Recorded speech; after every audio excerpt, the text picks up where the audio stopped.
여러분 안녕하십니까? 신성열 목사의 간단한 설명과 함께 성경 읽기, 오늘 신명기 21장 말씀 시작하도록 하겠습니다. 신명기 21장입니다.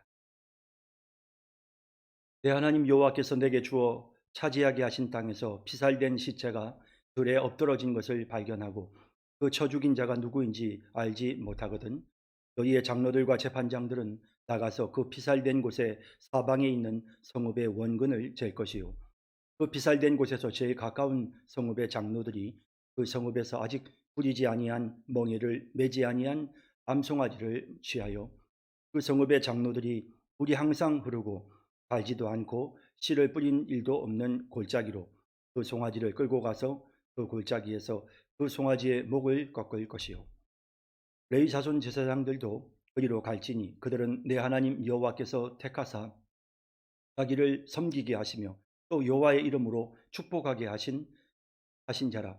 모든 소송과 모든 쟁이 그들의 말대로 판결될 것이니라. 그 피살된 곳에서 제일 가까운 성읍의 모든 장로들은 그 골짜기에서 목을 꺾은 암송아지 위에 손을 씻으며 말하기를 우리의 손이 이 피를 흘리지 아니하였고 우리의 눈이 이것을 보지도 못하였나이다. 여호와여 주께서 속량하신 주의 백성 이스라엘을 사하시고 무지한 피를 주의 백성 이스라엘 중에 머물러 두지 마옵소서 하면 그 피 흘린 죄가 사함을 받으리니 너는 이와 같이 여호와께서 보시기에 정직한 일을 행하여 무지한 자의 피 흘린 죄를 너희 중에서 제할지니라. 내가 나가서 적군과 싸울 때에 내 하나님 여호와께서 그들을 내 손에 넘기심으로 내가 그들을 사로잡은 후에 내가 만일 그 포로 중에 아리따운 여자를 보고 그에게 연연하여 아내를 삼고자 하거든 그를 내 집으로 데려갈 것이요 그는 그 머리를 밀고 손톱을 베고 또 포로의 의복을 벗고 내 집에 살며 그 부모를 위하여 한 달 동안 애곡한 후에 내가 그에게로 들어가서 그의 남편이 되고 그는 내 아내가 될 것이요 그 후에 내가 그를 기뻐하지 아니하거든 그의 마음대로 가게 하고 결코 돈을 받고 팔지 말지라. 내가 그를 욕보였은즉 종으로 여기지 말지니라. 어떤 사람이 두 아내를 두었는데 하나는 사랑을 받고 하나는 미움을 받다가 그 사랑을 받는 자와 미움을 받는 자가 둘 다 아들을 낳았다 하자. 그 미움을 받는 자의 아들이 장자이면 자기의 소유를 그의 아들들에게 기업으로 나누는 날에 그 사랑을 받는 자의 아들을 장자로 삼아 삼장자 곧 미움을 받는 자의 아들보다 앞세우지 말고 반드시 그 미움을 받는 자의 아들을 장자로 인정하여 자기의 소유에서 그에게는 두 몫을 줄 것이니 그는 자기의 기력의 시작이라 장자의 권리가 그에게 있음이니라. 그 사람에게 완악하고 패역한 아들이 있어 그의 아버지의 말이나 그 어머니의 말을 순종하지 아니하고 부모가 징계하여도 순종하지 아니하거든 그의 부모가 그를 끌고 성문에 이르러 그 성읍 장로들에게 나아가서 그 성읍 장로들에게 말하기를 우리의 이 자식은 완악하고 패역하여 우리 말을 듣지 아니하고 방탕하며 불에 잠긴 자라 하면 그 성읍의 모든 사람들이 그를 돌로 쳐 죽일지니 이같이 내가 너희 중에서 악을 제하라. 그리하면 온 이스라엘이 듣고 두려워하리라. 사람이 만일 죽을 죄를 범함으로 내가 그를 죽여 나무 위에 달거든 그 시체를 나무 위에 밤새도록 두지 말고 그날에 장사하여 내 하나님 여호와께서 내게 기업으로 주시는 땅을 더럽히지 말라. 나무에 달린 자는 하나님께 저주를 받았음. 신명기 21장 설명입니다. 내 하나님 여호와께서 내게 주어 차지하게 하신 땅에서 피살된 시체가 들에 엎드러진 것을 발견하고 그 쳐 죽인 자가 누구인지 알지 못하거든. 그러니까 이제 이런 경우가 있을 수가 있겠죠. 그러니까 살인 사건이 발생을 했는데 정확하게 살인자가 누구인지를 특정하기 어려운 그런 상황이 되었을 경우를 말하는 것입니다. 그러니까 뭐 이런 경우에는 살인자를 찾다가 또 불가능하면 그냥 영구 미제 사건으로 그냥 넘어갈 수밖에 없지만 하나님 앞에 선택받은 이스라엘 백성들은 그 모든 핏값에 대해 물론 하나님께서 이 살인자를 처벌하시겠지만 그러나 이스라엘 공동체는 반드시 의식적으로 이 피 흘린 것에 대한 그런 어떤 그 속죄의 대속의 피를 흘리는 피를 흘렸으니까 누군가 다시 피를 흘려야 되거든요. 그러니까 살인자를 죽이는 대신에 어떤 속죄의 그런 제물을 대신 죽게 하는 이런 일들을 하나님께서 명령하고 있는 것입니다. 너희의 장로들과 재판장들은 나가서 그 피살된 곳에 사방에 있는 성읍의 원근을 잴 것이요. 그 피살자로부터 가장 가까운 데 있는 성읍이 아무래도 가장 큰 책임이 있고 또 살인자가 머물 가능성도 가장 높으니까 그 성읍의 이 모든 의식을 행할 책임을 하나님께서 부여하고 계시는 것입니다. 그 피살된 곳에서 제일 가까운 성읍의 장로들이 그 성읍에서 아직 부리지 아니하고 멍에를 매지 아니한 암송아지를 취하여 부리지 않았다. 멍에를 매지 아니하였다. 누군가의 종이 되어서 끌려다니는 그런 어떤 양을 어떤 그런 소를 암송아지를 제 제물로 쓸 수는 없습니다. 자유롭고 누군가에게 속하지 않은 그런 어떤 송아지를 취해서 속죄의 죽음을 대신 죽게 하는, 결국 사실 구약에서의 모든 속죄의 죽음은 예수 그리스도를 상징하는 것이기 때문에 그래서 이런 어떤 부리지 아니하고 멍에를 매지 아니한 자유로운 흠없는 그런 암송아지를 취하게 하셨습니다. 그 성읍의 장로들이 물이 항상 흐르고 갈지도 않고 씨를 뿌린 일도 없는 골짜기로 그 송아지를 끌고 가서 그 골짜기에서 그 송아지의 목을 꺾을 것이요. 자, 여기 이제 그 어떤 골짜기냐 하면 이스라엘은 이렇게 지형적으로 골짜기가 곳곳에 많이 있습니다. 그런데 그 골짜기는 물이 항상 흐르고 갈지도 않고 씨를 뿌린 일도 없는 골짜기. 그러니까 예를 들어 송아지의 피를 그 골짜기에 물로 흘러 쏟아 버렸을 때 그 송아지의 피가 섞여 있는 그 물을 가지고 농사를 짓는다든지 혹은 그 물을 사용하는 이런 일들이 일체 일어나지 않도록 자연스럽게, 왜냐하면 이제 그 사람이 죽으면서 그 사람의 피가 땅 속으로 흡수가 되었잖아요. 그런 것처럼 이제 대신 죽는, 이 피를 위하여 대신 죽는 그 소의 피가 그대로 땅 속으로 흡수되도록 하시려는 그런 의도를, 그 송아지의 목을 꺾을 것이요. 레위 자손 제사장들도 그리로 갈지니 그들은 내 하나님 여호와께서 택하사 자기를 섬기게 하시며 또 여호와의 이름으로 축복하게 하신 자라. 모든 소송과 모든 투쟁이 그들의 말대로 판결될 것이니라 라고 말씀하고 있습니다. 그래서 이 사람들이 이제 이 제사장들이 이런 어떤 모든 제사에 관련된 어떤 의식적인 그런 거에도 다 포함이 되어지지만 여기 나오는 이 소송, 또 모든 투쟁, 뭐 이렇게 어떤 살인 사건 이런 거에도 반드시 제사장이 함께 관여하도록 하나님이 그렇게 그들의 권위를 세워 주셨습니다.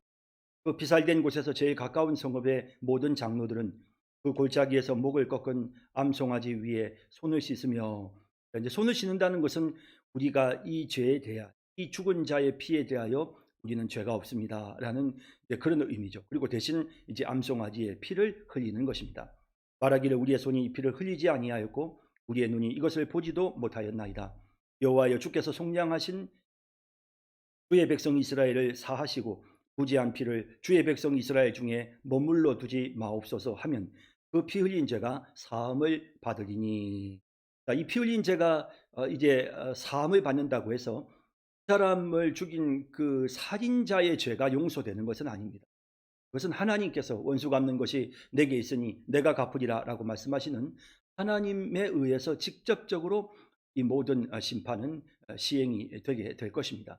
단지 이제 이 이스라엘 공동체가 그 살인자를 직접 처벌해야 됨에도 불구하고 살인자를 특정하지 못함으로 처벌치 못할 때에 그들의 죄에 대하여 이제 하나님께서 속죄의 피를 흘린 피를 보시고 이제 그 공동체에 대해서는 아무런 책임을 묻지 않으시도록 그렇게 하시겠다는 것입니다. 너는 이와 같이 여호와께서 보시기에 정직한 일을 행하여 무지한 자의 피 흘린 죄를 너희 중에서 제할지니라.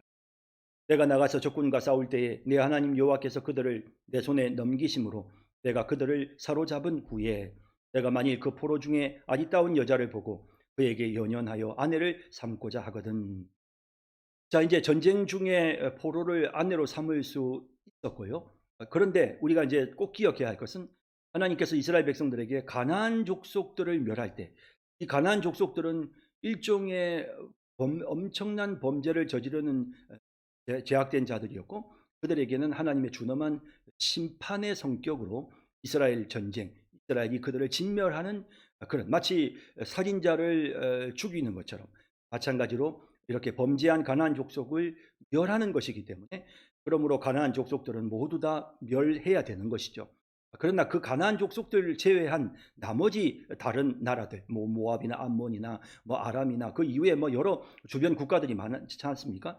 그런 국가들과의 전쟁에서 승리를 거두게 되면 얼마든지 아내를 삼을 수가 있었던 것입니다. 그를 내 집으로 데려갈 것이요, 그는 그 머리를 밀고 손톱을 베고. 자, 이제 이런 의식들은 정결케 하는, 그러니까 이제 과거에 이전에 자신의 어떤 그런 이방에서의 어떤 그런 의식들, 이방에서의 삶을 깨끗하게 다 씻어내고 이제는 새로운 마음으로 이제 이스라엘 공동체의 일원이 되기 위한 그런 어떤 준비의 과정이라고 보시면 되겠습니다. 내 포로의 의복을 벗고 내 집에 살며 그 부모를 위하여 한 달 동안 애곡한 후에 내가 그에게로 들어가 그의 남편이 되고 그는 내 아내가 될 것이요. 이렇게 애곡하는 것도 역시 마찬가지로 어떤 과거의 모든 기억들을 다 정리하는 그런 과정이라고 할 수 있겠죠. 의복을 갈아입는 것도 역시 마찬가지로 이제 새로운 삶을 시작하는 그런 의미를 포함하고 있는 것입니다. 그 후에 내가 그를 기뻐하지 아니하거든 그의 마음대로 가게 하고. 이스라엘은 사실 이제 구약 시대에는 이렇게 이혼을 할 수 있는 어떤, 관습적으로 그 시대의 모든 민족들이 다 이렇게 이혼이 합법화되어져 있었죠. 그래서 남자가 그 부인을 버릴 수가 있었습니다. 내가 그를 기뻐하지 아니하거든. 그러니까 그들이 그러한 연약함으로 인하여 이제 그런 제도 속에 있었기 때문에 하나님께서, 그러나 그 여인들을 너희가 내보낸다 하더라도 그의 마음대로 가게 하고, 그러니까 자유를 주라는 것이죠. 결코 돈을 받고 팔지 말지라. 내가 그를 욕보였은즉 종으로 여기지 말지니라.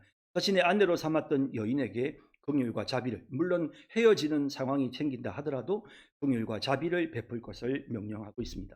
어떤 사람이 두 아내를 두었는데 하나는 사랑을 받고 하나는 미움을 받다가 그 사랑을 받는 자와 미움을 받는 자가 둘 다 아들을 낳았다 하자. 그 미움을 받는 자의 아들이 장자이면, 자, 이제 일부 다처가 제가 사실은 성경에서 허용되지는 않습니다. 그러니까 그것이 이렇게 신약 성경에서는 더더욱이 그것은 금지되어졌지만, 구약 시대에는 관습적으로 일부 다처제가 주변의 모든 국가들과 동일하게 허용이 되어졌죠. 그래서 이렇게 허용되어진 그런 상황에서 마치 노예 제도가 허용되듯이 말입니다. 이렇게 허용되어지는 상황에서 어떤 경우에도 일부 다처 제도에 있어서 그 아내들에 대하여 차별해서는 안 된다라는 그런 사실. 그리고 이제 장자는 특별한, 이제 그 집안의 첫 번째 어떤 태어난 그런 장자이기 때문에 그 장자는 동생들을 돌보아야 될 그런 책임이 있었고, 또 그 장자는 아버지의 기업을 이어받는 그런 어떤 집안의 기둥과 같은 존재였기 때문에 그 장자의 직분이 굉장히 중요한 것이죠. 그래서 비록 내가 그 장자의 그를 낳은 그 여인을 사랑하지 않는다 하더라도 장자의 경우에는 장자의 어떤 그런 특별한 권한을 그에게 주어야 한다는 것입니다. 자기의 소유를 그의 아들들에게 기업으로 나누는 날에 그 사랑을 받는 자의 아들을 장자로 삼아 참장자, 곧 미움을 받는 자의 아들보다 앞세우지 말고, 인간적인 어떤 그런 생각에 연연해서 차별해서는 안 된다는 것입니다. 규정대로, 원칙대로 해야 함을 보여주고 있습니다. 반드시 그 미움을 받는 자의 아들을 장자로 인정하여 자기의 소유에서 그에게는 두 몫을 줄 것이니 그는 자기의 기력의 시작이라. 장자의 권리가 그에게 있음이니라. 장자에게는 두 몫이 주어졌던 이런 혜택을 그에게 주라는 것입니다. 사람에게 완악하고 배역한 아들이 있어 그의 아버지의 말이나 그 어머니의 말을 순종하지 아니하고 부모가 징계하여도 순종하지 아니하거든. 이런 경우들이 있을 수 있죠. 이스라엘 백성들은 하나님의 통치를 받는 그런 공동체였고, 그런 공동체 속에서 하나님께서 이런 부분들을 아주 엄하게 다스리셨고요. 또 이것을 엄하게 다스리시면서 다른 이들에게 교육을 시키는, 이제 사실 교육이라는 게 참 자녀들에게 중요한 부분이지 않습니까? 교육적인 효과로서 이와 같은 사실, 이 내용을 강력하게 하나님께서 명령을 하셨고요. 실제로 이것이 시행되었던 그런 경우들은 성경에는 사실은 없지만, 그러나 어쨌든 이런 강력한 그런 일련의 조치들이 부모를 공경해야 된다라고 하는 그런 강한 의식을 자라는 젊은이들에게 심어 주었을 것입니다. 그의 부모가 그를 끌고 성문에 이르러 그 성읍 장로들에게 나아가서 그 성읍 장로들에게 말하기를 우리의 이 자식은 완악하고 배역하여 우리 말을 듣지 아니하고 방탕하며 술에 잠긴 자라 하면 그 성읍의 모든 사람들이 그를 돌로 쳐 죽일지니 이같이 내가 너희 중에서 악을 제하라. 그리하면 온 이스라엘이 듣고 두려워하리라. 여기 이제 온 이스라엘이 듣고 두려워하리라라고 하는 이제 이 표현이 바로 이제 교육적인 효과를 보여주는 표현입니다. 사람이 만일 죽을 죄를 범함으로 내가 그를 죽여 나무 위에 달거든. 나무 위에 다는 것은 그것은 어떤 이제 교훈적인 것이죠. 아까 막 교육이라는 말씀드렸는데 교육적인 효과, 사람들에게 본보기가 되게 하시는 그런 어떤 일련의 조치입니다. 그 시체를 나무 위에 밤새도록 두지 말고 그날에 장사하여 내 하나님 여호와께서 내게 기업으로 주시는 땅을 더럽히지 말라. 나무에 달린 자는 하나님께 저주를 받았음이니. 나무에 달린다는 것 자체는 그것은 백성들로부터 심판을 받은 것이고 또한 하나님께도 저주를 받았다라고 하는 그런 의미가 있었습니다. 예수님의 십자가 사건도 마찬가지로 하나님께 저주를 받은, 저주 아래 예수님께서 우리를 대신하여 하나님의 저주를 받으셨던 것이었죠. 그래서 그런 여러 가지 의미들을 갖고 있고, 그래서 하나님은 이런 일들이 오랫동안 지속되지 않도록 하나님께서 정확한, 그래서 뭔가 어떤 잘못에 대한 책임을 추궁하게 하시고 또 교육적인 효과나 이런 모든 재반 사항들, 그리고 또 그것이 너무 지속됨으로 인하여 사람들이 낙심치 않도록 하나님께서 조치를 취하시는 그런 과정들을 21장이 보여주고 있습니다. 이제 또 23장 말씀으로 넘어가도록 합니다. 22장 말씀으로 넘어가겠습니다. 네, 22장 말씀 이제 읽겠습니다.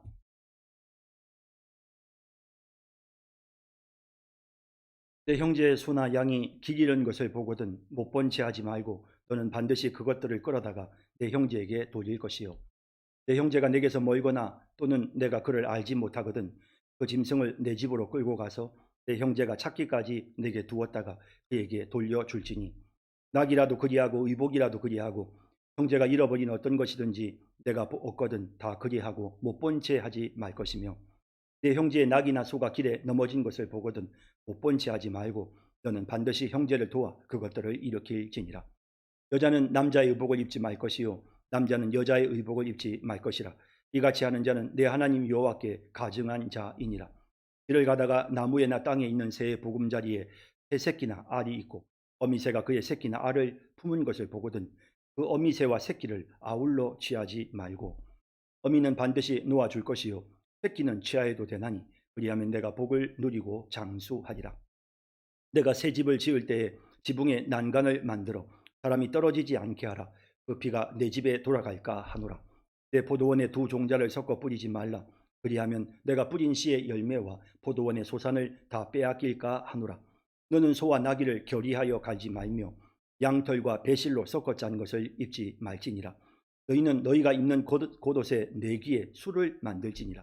누구든지 아내를 맞이하여 그에게 들어간 후에 그를 미워하여 비방거리를 만들어 그에게 누명을 씌워 이르되 내가 이 여자를 맞이하였더니 그와 동침할 때에 그가 처녀임을 보지 못하였노라 하면 그 처녀의 부모가 그 처녀의 처녀인 표를 얻어가지고 그 성문 장로들에게로 가서 처녀의 아버지가 장로들에게 말하기를 내 딸을 이 사람에게 아내로 주었더니 그가 미워하여 비방거리를 만들어 말하기를 내가 내 딸에게서 처녀임을 보지 못하였노라 하나 보라 내 딸의 처녀의 표적이 이것이라 하고 그 부모가 그 자기 옷을 그 성읍 장로들 앞에 펼 것이요 그 성읍 장로들은 그 사람을 잡아 때리고 이스라엘 처녀에게 누명을 씌움으로 말미암아 그에게서 은 100세겔을 벌금으로 받아 여자의 아버지에게 주고 그 여자는 그 남자가 평생에 버릴 수 없는 아내가 되게 하려니와 거기 참되어 그 처녀에게 처녀의 표적이 없거든 그 처녀를 그의 아버지의 집문에서 끌어내고 그 성읍 사람들이 그를 돌로 쳐 죽일지니 이는 그가 그의 아버지 집에서 창기의 행동을 하여 이스라엘 중에서 악을 행하였습니다.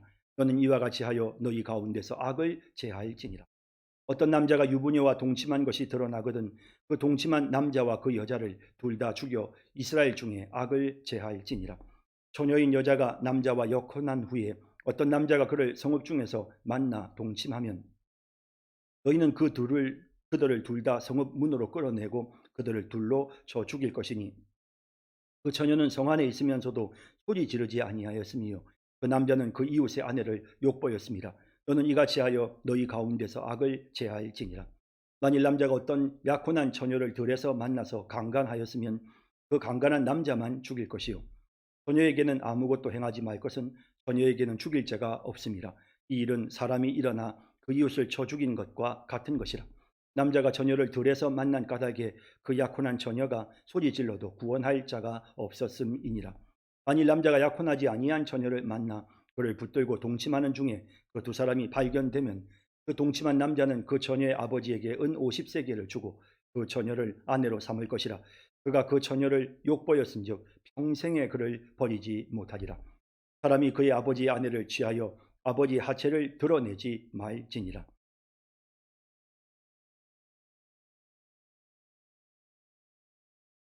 네, 신명기 22장입니다.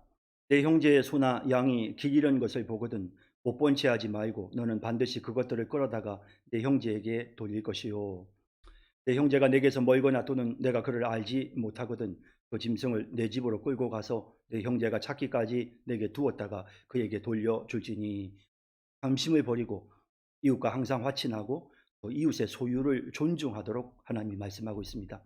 낙이라도 그리하고 이복이라도 그리하고 형제가 잃어버린 어떤 것이든지 내가 얻거든 다 그리하고 못 본 채 하지 말 것이며 반드시 그냥 못 본 채 하고 내 것인 양 그렇게 숨겨두는 것이 아니라 반드시 본인에게 돌려줄 것을 말씀하고 있습니다. 사실 본인에게 돌려주지 않으면 이것 자체가 절도죄에 해당되는 것이죠. 내 형제의 낙이나 소가 길에 넘어진 것을 보거든 못 본 채 하지 말고 너는 반드시 형제를 도와 그것들을 일으킬지니라. 다른 사람이 곤경에 처해서 도움을 필요로 하면 도와주는 것은 너무나도 그것은 지당한 것이죠. 그렇게 하도록 말씀하고 있습니다. 여자는 남자의 의복을 입지 말 것이요 남자는 여자의 의복을 입지 말 것이라. 이같이 하는 자는 내 하나님 여호와께 가증한 자이니라. 이제 이런 표현들을 오늘 현대에 적용하기는 좀 어려운 부분이 있습니다. 요즘은 남녀 옷 차이가 그렇게 많이 나지 않으니까요. 근데 이제 이런 부분들을 가지고 여자는 바지를 입으면 안 된다. 이렇게 우리가 이야기할 수는 없을 것 같고요. 그러니까 이제 지금 이제 이런 본문의 의미는 무엇이냐면 분명하게 어떤 그 남자는 남자답게 여자는 여자답게 어떤 이런 어떤 그 차별성, 약간 정체성 이런 것들을 분명하게 하시는 것이고요. 이렇게 서로 이렇게 섞이는 그래서 여자가 남자처럼 남자가 여자처럼 하는 이런 뭔가 이렇게 섞이는 그런 혼합된 그런 형태의 모습을 하나님이 기뻐하지 않으시고 이스라엘 백성들로 하여금 하나님께로부터 받은 대로 순수성을 유지하게 하시는 그런 하나님의 의도로 본문을 읽을 수 있습니다. 길을 가다가 나무에나 땅에 있는 새의 보금자리에 새 새끼나 알이 있고 어미새가 그의 새끼나 알을 품은 것을 보거든 그 어미새와 새끼를 아울러 취하지 말고. 자, 그래서 이제 이런 부분들도 역시 이제 어떤 우리가 이제 인간의 탐심은 끝이 없잖아요. 모든 것을 다 소유하려고 하는 그런 탐심이 있는 것입니다. 새끼를 두고 어미새만 취하게 되어지면 새끼가 살 수가 없으니까요. 그러나 이제 새끼를 취하게 되고 어차피 먹고 살아야 되니까 또 그걸 취할 수 있죠. 또 알도 우리가 가져올 수 있잖아요. 하지만 어미는 그대로 살려두도록. 그래서 사실 이제 이 규정 때문에 이스라엘 나라에 가셔서 여러분 식사를 해보시면 흥미로운 것은 뭐냐면 닭고기가 있는 날에는 계란을 같이 먹지 않습니다. 그래서 계란이 나오는 날에는 요리에 계란이 있을 때는 닭 요리가 나오지 않는 이런 부분들을 보게 되는데요. 이스라엘 사람들은 아직도 이 규례를 지키고 있는. 어미는 반드시 놓아줄 것이요 새끼는 취하여도 되나니 그리하면 내가 복을 누리고 장수하리라. 자, 이렇게 이제 긍휼과 자비를 베풀고 이제 막 이렇게 탐욕에 따라서 살지 않으면 그런 인생은 복되다라고 하는. 내가 새 집을 지을 때에 지붕에 난간을 만들어 사람이 떨어지지 않게 하라. 그 피가 내 집에 돌아갈까 하노라. 그러니까 이제 주인이 이런 것들을 만들 때 정확하게 지붕에 난간을 만들어야 되죠. 난간을 만들지 않으면 자칫 잘못하면 떨어질 수가 있잖아요. 그렇기 때문에 항상 이렇게 주인은 그 모든 것을 소유한 주인은 안전장치를 확실하게 해서 다른 사람들에게 피해를 주는 일이 없도록 하나님이 그렇게 명령하셨습니다. 내 포도원에 두 종자를 섞어 뿌리지 말라. 그리하면 내가 뿌린 씨의 열매와 포도원의 소산을 다 빼앗길까 하노라. 이런 것들이 다 이제 가나안 족속들의 이런 어떤 관습인데요. 이렇게 뭔가를 이렇게 자꾸 섞는 거. 그러니까 순수하지 못하게 자꾸 섞이는 이런 혼합된 모습, 이것이 이제 이방 문화를 자꾸 받아들인다거나 혹은 뭔가 이렇게 혼합 종교의 어떤 그런 모습으로 나아갈 가능성이 있기 때문에 그 백성들의 어떤 신앙적 순수성을 계속해서 유지하도록 하시기 위해서 하나님께서 이와 같이 삶의 부분에서 훈련을 시키는 것이죠. 너는 소와 나귀를 결의하여 갈지 말며.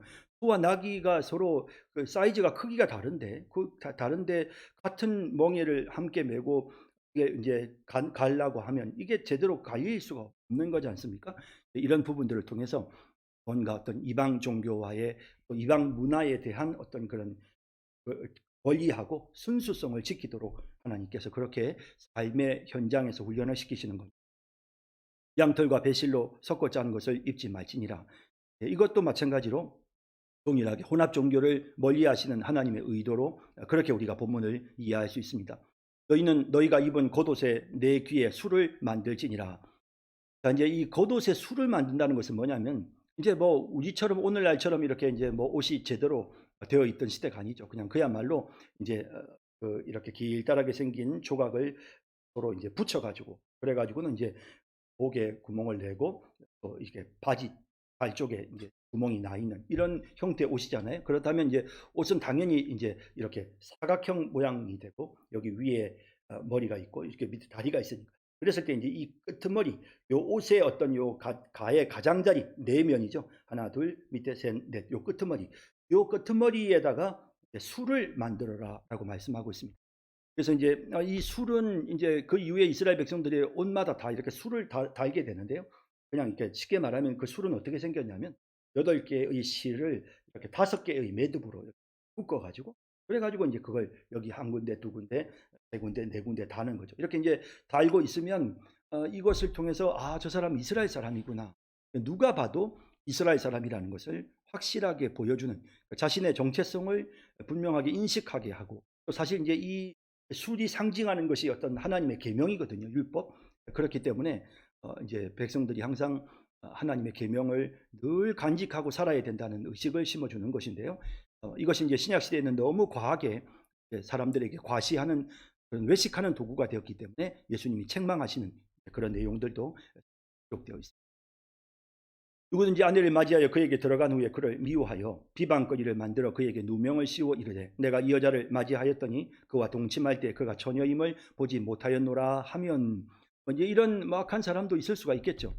그 처녀의 부모가 그 처녀의 처녀인 표를 얻어가지고 그 성문 장로들에게 가서 처녀인 표를 어떻게 얻을 수 있느냐. 보통 이제 통상 결혼을 했을 때 첫날 밤에 처갓집에서 잠을 자죠.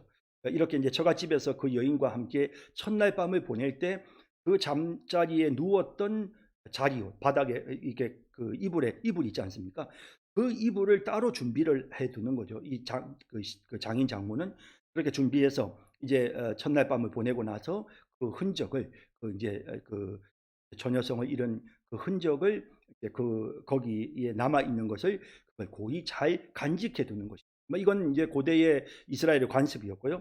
전에 아버지가 장로들에게 말하기를 내 딸을 이 사람에게 아내로 주었더니 그가 미워하여 비방거리를 만들어 말하기를 내가 내 딸에게서 처녀임을 보지 못하였노라 하나 보라 내 딸의 처녀의 표적이 이것이라 하고 그 부모가 그 자기 옷을 그 성읍 장로들 앞에 펼 것이요 그 성읍 장로들은 그 사람을 잡아 때리고 이스라엘 처녀에게 누명을 씌움으로 말미암아 그에게 은 100세겔을 벌금으로 받아 여자의 아버지에게 주고 그 여자는 그 남자가 평생에 버릴 수 없는 아내가 되게 하려니와. 이런 조치를 통해서 아내에게 그냥 괜한 이런 누명을 씌울 수 없게끔 이렇게 아주 단단히 이렇게 조치를 취하시는 모습을 봅니다. 그이 잠대어 그 처녀에게 처녀의 표적이 없거든 그 처녀를 그의 아버지 집 문에서 끌어내고 그 성읍 사람들이 그를 돌로 쳐 죽일지니 이는 그가 그의 아버지 집에서 장기의 행동을 하여 이스라엘 중에서 악을 행하였습니다. 너는 이와 같이 하여 너희 가운데서 악을 제할지니라. 그래서 이제 이런 강력한 어떤 그런 어떤 율법의 조치들로 인하여 부모들이 자녀들에게 철저하게 어떤 이런 성교육을 시켰고요. 또 이것이 이런 부분들이 교훈이 되었기 때문에 그래서 정말 몸가짐을 굉장히 주의하게 되어지고 이렇게 함으로써 이스라엘 공동체가 사실 뭐 이렇게 같이 회막에서 같이 광야에서 40년 동안 400 같이 살아야 했고, 또 이제 이들이 이 집단적으로 거주를 하는 가운데서도 이런 범죄가 일어나지 않도록 미리 예방을 하는 그런 조치가 되었던 것입니다. 어떤 남자가 유부녀와 동침한 것이 드러나거든 그 동침한 남자와 그 여자를 둘 다 죽여 이스라엘 중에 악을 제할지니라. 처녀인 여자가 남자와 약혼한 후에 어떤 남자가 그를 성읍 중에서 만나 동침하면, 그러니까 약혼을 했을 경우에는 이건 이제 결혼과 거의 같은 것으로 인정을 하는 거고요. 그런데 여기 보시면 어떤 남자가 그를 성읍 중에서 만났다. 그러니까 들에서, 아무도 없는 들에서 만난 경우와 성읍 중에서 만나서 동침하는 경우가 서로 다르게 되어 있습니다. 어떤 남자가 그를 성읍 중에서 만나 동침하면 너희는 그 둘을 둘 다 성읍 문으로 끌어내고, 그러니까 유부녀와 이런 동침한 것과 동일하게 취급을 했습니다. 그들을 돌로 쳐 죽일 것이니 그 처녀는 성 안에 있으면서도 소리 지르지 아니하였습니다. 성 안에는 사람들이 많잖아요. 소리 지르면 다른 사람들이 들을 수 있는데도 불구하고 소리를 지르지 않았다는 것은 이 여인도 함께 여기에 동참했음을 보여주는 것이죠. 그 남자는 그 이웃의 아내를 욕보였습니다. 너는 이같이 하여 너희 가운데서 악을 제할지니라.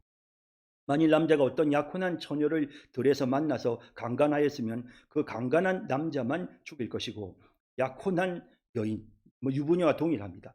그랬을 경우에 들에서 만났기 때문에 여자가 아무리 소리 질러도 구해줄 사람이 없잖아요. 이런 경우에는 그 가해자만 책임이 있는 것입니다. 처녀에게는 아무것도 행하지 말 것은 처녀에게는 죽일 죄가 없습니다. 이 일은 사람이 일어나 그 이웃을 쳐 죽인 것과 같은 것이라. 그야말로 이것은 피해를 입은 것이, 강간을 당한 그런 경우입니다. 그렇기 때문에 여자에게는 아무런 책임이 없다는 사실을 명확하게 말씀하고 있습니다. 남자가 처녀를 들에서 만난 까닭에 그 약혼한 처녀가 소리 질러도 구원할 자가 없었음이니라. 만일 남자가 약혼하지 아니한 처녀를 만나 그를 붙들고 동침하는 중에 그 두 사람이 발견되면 그 동침한 남자는 그 처녀의 아버지에게 은 50세겔을 주고 그 처녀를 아내로 삼을 것이라. 그가 그 처녀를 욕보였은즉 평생에 그를 버리지 못하리라. 그러니까 이제 이런 일련의 조치들은 이제 남자가 한번 여인을 이제 이렇게 취하면 반드시 그 여인을 책임져야 된다라고 하는, 그러니까 당시 어떤 윤리적 의식이 굉장히 낮았던 그런 시대에 사람들로 하여금 어떤 한 남자가, 젊은 청년이 아직 결혼하지 않은 처녀를 이렇게 취하면 반드시 그 여인을 책임져야 된다라는 사실을 분명하게 인식시켜 주시는 그런 조치였다고 볼 수 있습니다. 사람이 그의 아버지 아내를 취하여 아버지의 하체를 드러내지 말지니라. 뭐 재혼해서 이제 계모가 생겼을 경우에 이런 일들이 일어날 수 있습니다. 루벤이 비라를 통간했던 것, 그런 사건이죠. 그래서 이제 이런 일들이 일어나지 않도록 하나님께서 그렇게 강하게 이스라엘 백성들의 모든 삶의 영역에서 그들의 거룩함을 유지하기 위한 그런 구체적인 어떤 삶의 덕목들을 하나님께서 그 시대의 상황에 맞도록 하나님이 말씀해 주시는 내용을 봅니다. 자, 오늘 여기까지 하겠습니다. 여러분 수고 많으셨습니다. 다음 시간에 뵙겠습니다.